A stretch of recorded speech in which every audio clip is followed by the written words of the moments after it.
अन्नदाता, नीत तुम्हारा अन्नदाता। पग पग पर है संग तुम्हारे अन्नदाता। लहू किसानों का बन के पसीना सींचता है धरती का सीना। मेहनत का तेरी हक दिलवाने, नई तकनीक नई खोज बताने। पशुधन को गुणवान बनाना, पौध सुरक्षा को सिखलाना, खेती के सब गुर समझाने, भारत का सरताज बनाने। आठों पहर है संग तुम्हारे अन्नदाता, अन्नदाता। नमस्कार, मैं सिरांधा आप सभी दर्शकों का अन्नदाता कार्यक्रम में स्वागत करती हूं। किसान बहुत परिश्रमी होते हैं। वो खेतों में जी तोड़ मेहनत करते हैं, जो अनाज, फल और सब्जियां उगाते हैं। हमारे देश की अर्थव्यवस्था का लगभग समूचा भार उन्हीं के कंधों पर ही है। ऐसे ही भारतीय किसानों को खेती बाड़ी से जुड़ी हुई बहुत सी नई, रोचक और लाभकारी जानकारियां देने के लिए हर रोज सुबह हम आपके साथ आते हैं। तो चलिए कार्यक्रम शुरू करने से पहले देखते हैं क्या है आज के अन्नदाता में। चने की कटाई और सुरक्षित भंडारण पर तकनीकी सलाह।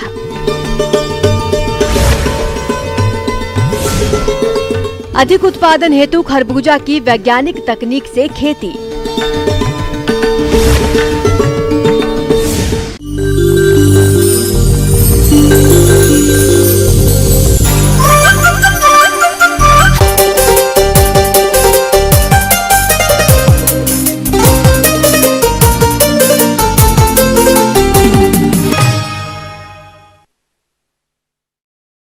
राज्य में चने की कटाई और मड़ाई का कार्य चल रहा है, लेकिन किसानों को चाहिए कि मौसम में हो रहे बदलाव के चलते इनकी कटाई और मड़ाई के समय कुछ विशेष बातों का ध्यान रखें, तभी आपको उपज का अच्छा बाजार भाव मिलेगा।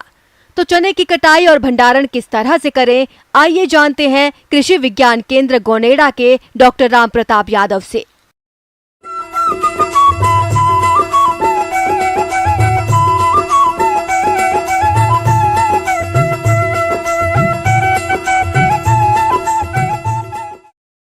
किसान भाइयों राम राम। आज अपन रबी दलहनी फसलों के संरक्षण और स्टोरेज के बारे में चर्चा करेंगे।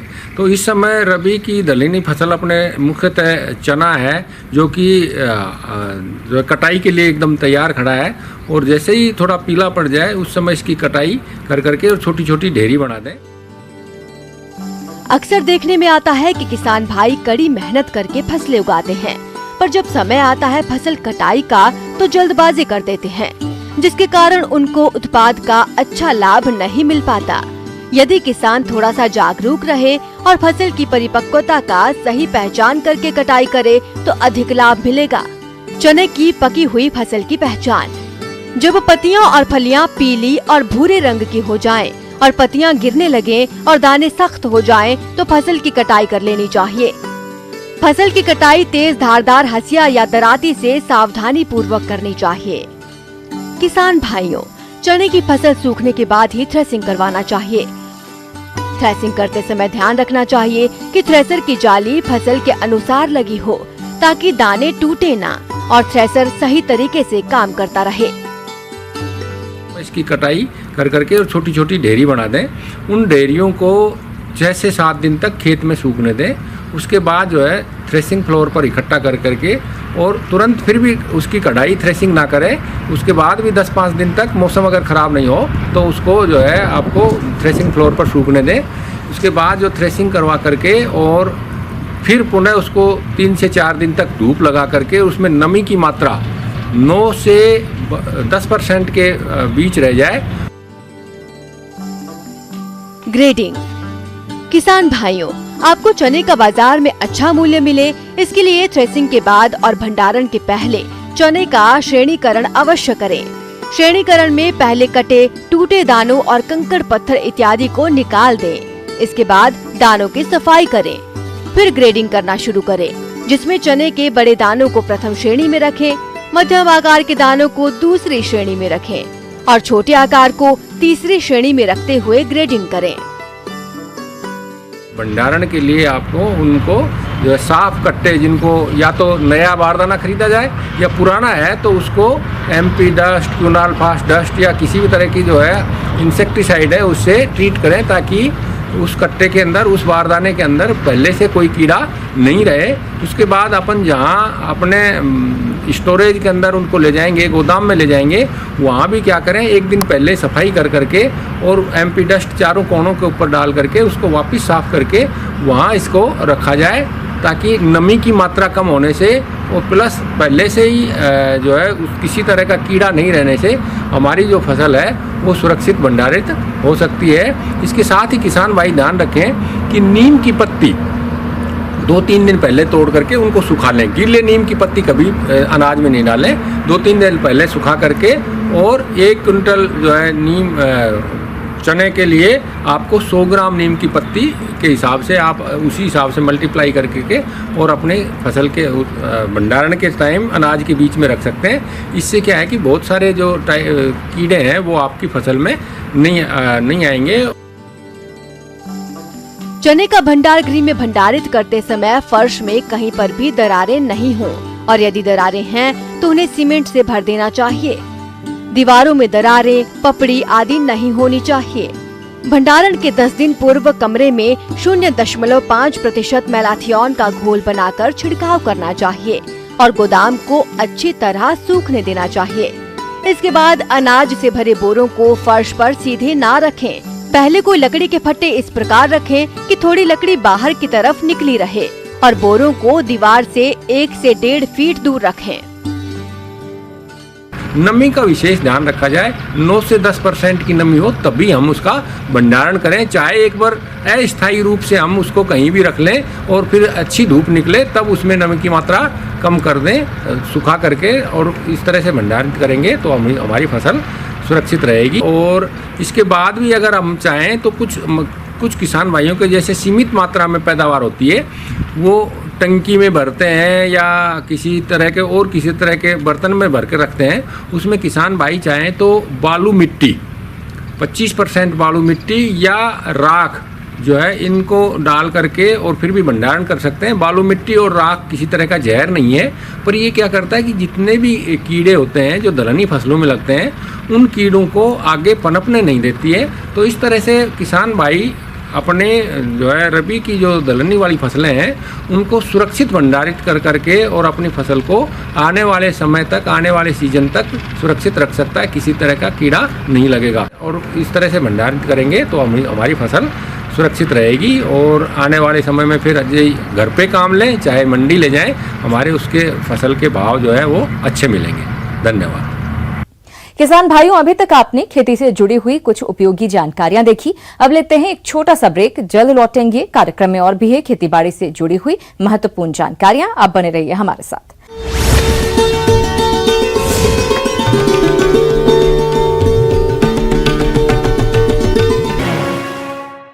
ब्रेक के बाद आप सभी दर्शकों का अन्नदाता में एक बार फिर से स्वागत है। चलिए अब रुख करते हैं अगली कड़ी की ओर।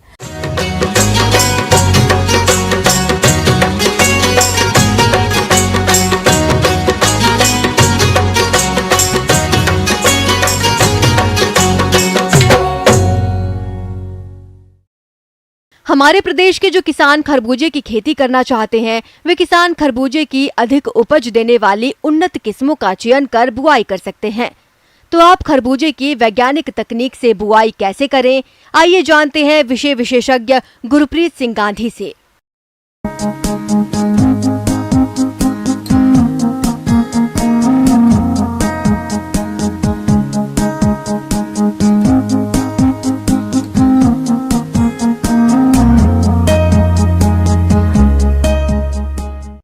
किसान भाई वर्तमान समय में जो है एक प्रमुख फसल जो है ग्रीष्मकालीन खरबूजे की खेती। तो आज मैं आपको खरबूजे की वैज्ञानिक खेती किस प्रकार कर सकते हैं उसकी जानकारी दूंगा। अब हम बात कर लेते हैं इसकी किस्मों की कि इसके जो खरबूजे की फसल है उसमें कौन कौन सी किस्मों का चयन जो है कृषकों को करना चाहिए। तो सबसे पहले हम बात करते हैं पूसा सरबती जो है, ये शीघ्र पकने वाली एक खरबूजे की किस्म है और इसमें एक जो किस्म है वो पूसा मधुरस, और इसके साथ साथ एक इसकी जो विशेष किस्में बोल सकते हैं दुर्गापुर मधु, और इसके साथ साथ एक और इसकी जो अन्य किस्म है वो है पूसा रसराज। इसका फल जो है चिकना होता है, धारीदार रहित होता है, इसमें मतलब धारी नहीं रहती है, और गुदा जो है इसका मीठा होता है, और इसकी उपज लगभग 200 से 250 क्विंटल प्रति हेक्टेयर तक हम ले सकते हैं। किसान भाइयों, अभी आपने खरबूजा का अधिक उत्पादन देने वाली उन्नतशील किस्मों के बारे में जानकारी हासिल की। अब आइए जानते हैं भूमि के चयन, खेत की तैयारी तथा खाद उर्वरकों के प्रयोग के बारे में। तो हम इसमें बात करेंगे भूमि के चयन की। तो खरबूजे की खेती जो है उचित जल निकास वाली जो भूमि रहती है, जिसका पीएच मान लगभग 6 से 7 तक होना चाहिए, और अधिकतर जो है ये नदियों के कछार में इसकी खेती की जाती है। और एक चीज़ का हमको विशेष ध्यान रखना होता है कि इसमें जल भराव वाली स्थिति जो है नहीं बननी चाहिए, और इसको जो है एक बार मिट्टी पलट हल से अच्छी गहरी जुताई और इसके साथ साथ 2 से 3 बार कल्टीवेटर से अच्छी तरह से जुताई कर लें, मिट्टी को अच्छे से भुरभुरा कर लें। अगर खरबूज की फसल में पोषण प्रबंधन की बात की जाए तो इसमें जो है विशेष ध्यान देने की आवश्यकता होती है। तो इसके लिए हम सबसे पहले जो है 25 से 30 टन अच्छी पकी हुई गोबर की खाद के लिए सहायक होता है।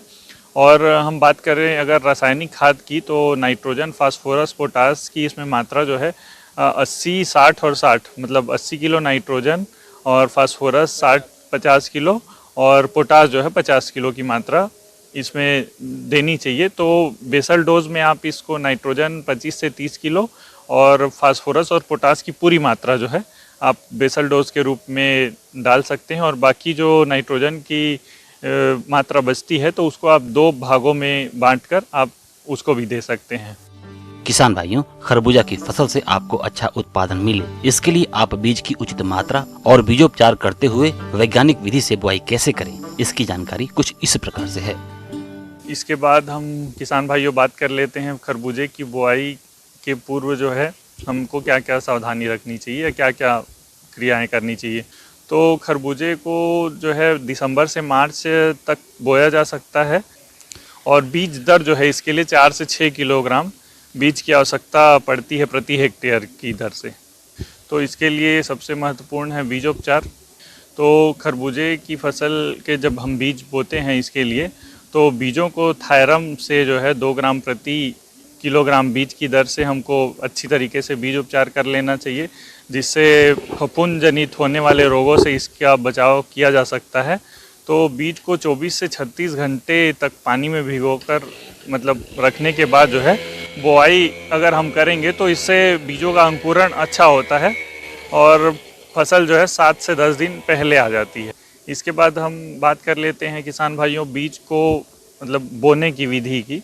तो सबसे पहले जो है एक उथला गड्ढा विधि की हम बात करें तो वो है 40 सेंटीमीटर व्यास के 45 सेंटीमीटर गहरे एक दूसरे से 1.5 से 2.5 मीटर की दूरी पर गड्ढे हम खोद लेते हैं और इसको 1 सप्ताह तक हम खुले रहने देते हैं। उसके बाद इसमें उचित जो खाद उर्वरक मिलाकर हम इसको भर देते हैं और फिर थाला बनाकर इसमें बीज 2.5 सेंटीमीटर बीज जो है थाला बनाकर महीन मृदा या गोबर की खाद से उसको ढक देते हैं और अंकुरण के बाद 2 पौधे छोड़ के शेष को उखाड़ लेते हैं।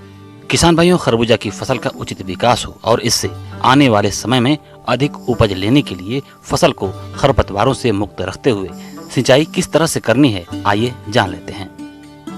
इसके बाद हम बात करते हैं सिंचाई प्रबंधन की, जल प्रबंधन की। तो खरबूजे की फसल चूँकि मैंने आपको पहले भी बताया है कि हल्की ज़मीन पे होती है या रेतीली भूमि पर इसकी खेती की जाती है। जब तक फसल 1 महीने की नहीं हो जाती तब तक लगातार आप 3 से 4 दिन के अंतराल में इसकी हल्की सिंचाई करते रहें और 1 महीने के बाद आप इसकी आवृत्ति बढ़ा सकते हैं, मतलब 6 से 7 दिन 8 दिन के अंतराल में भी इसकी सिंचाई फिर कर सकते हैं। और इसके साथ साथ हम बात कर लेते हैं फसल में खरपतवार प्रबंधन की। तो खरपतवार प्रबंधन का जो है विशेष महत्व होता है किसी भी फसल के लिए।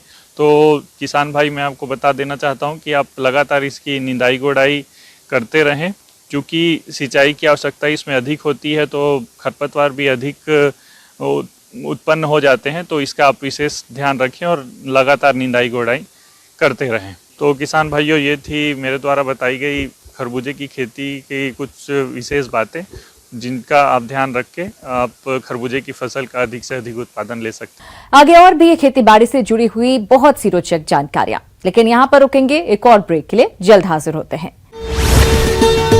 ब्रेक के बाद एक बार फिर से आप सभी दर्शकों का अन्नदाता कार्यक्रम में स्वागत है। बढ़ते हैं अगली प्रस्तुति की ओर।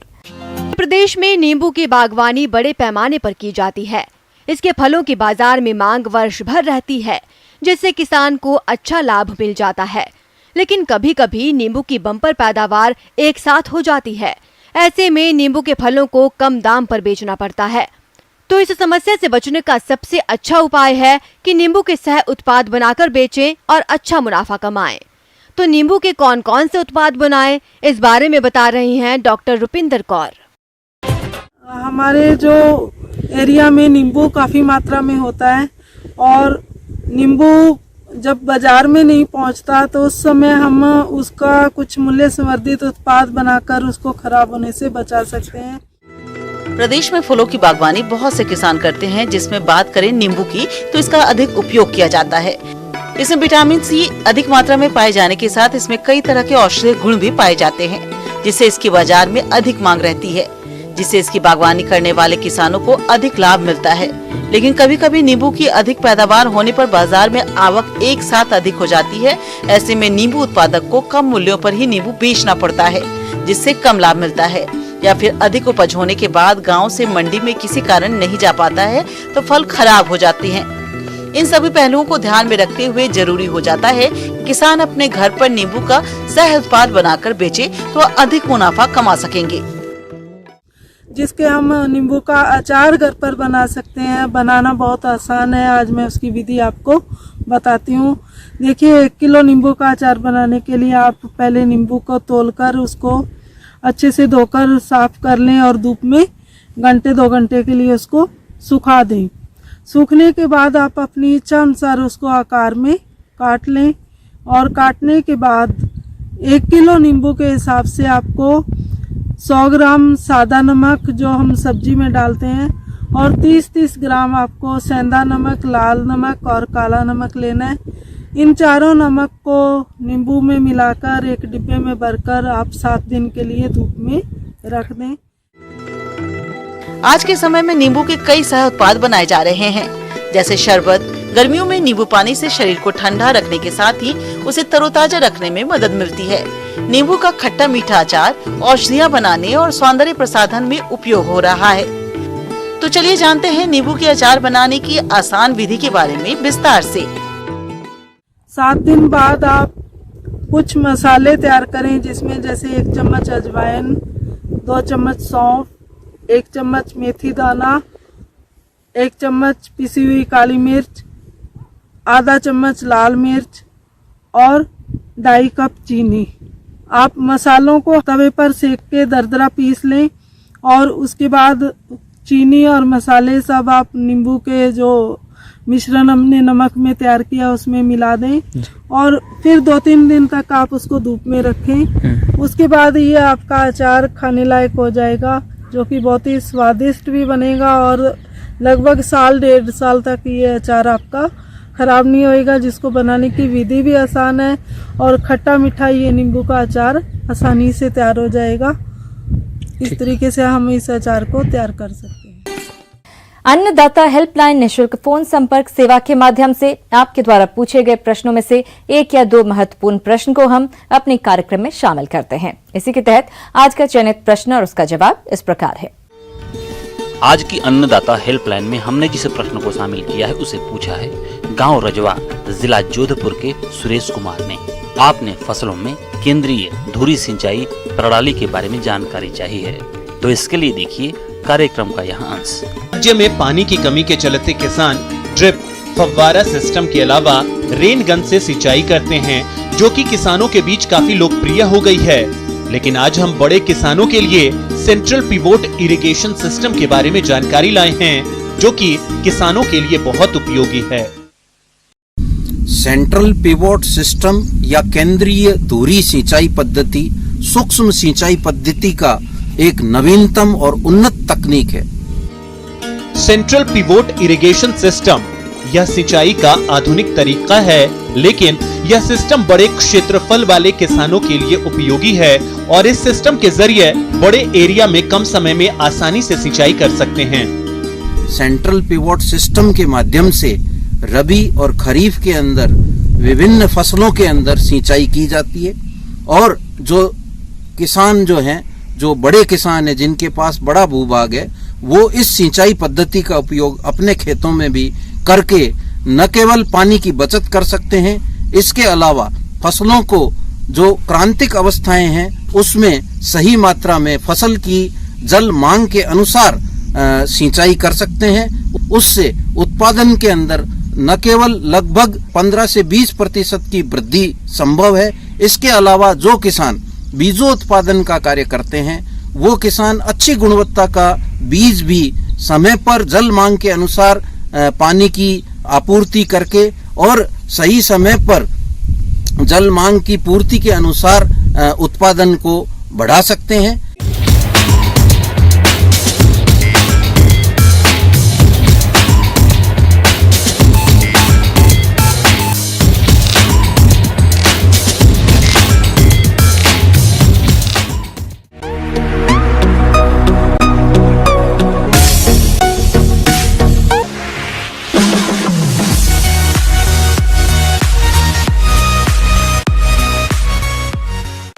आइए अब एक नजर डालते हैं राज्य की कुछ चुनी हुई मंडियों के प्रमुख फसलों के बाजार भाव पर।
किसान भाइयों, अन्नदाता आपकी सेवा के लिए संकल्परत है। कृषि संबंधित समस्या और सुझावों के लिए आप हमें इस पते पर संपर्क कर सकते हैं। प्रोड्यूसर अन्नदाता, news 18 Rajasthan, Ramoji film city, Hyderabad 501512। साथ ही आप हमें ईमेल भी कर सकते हैं। हमारा ईमेल है p18annadatarajasthan@nw18.com। इसके अतिरिक्त आप हमें निःशुल्क हेल्पलाइन नंबर 18004192-155 पर सोमवार से शनिवार सुबह 10 बजे से शाम 4 बजे के बीच संपर्क कर सकते हैं। किसान भाइयों, अब समय हो रहा है आपसे विदा लेने का, तो हमारी पूरी अन्नदाता टीम को दीजिए इजाजत। कल फिर आपसे मुलाकात होगी कृषि संबंधित कुछ और महत्वपूर्ण जानकारियों के साथ। नमस्कार।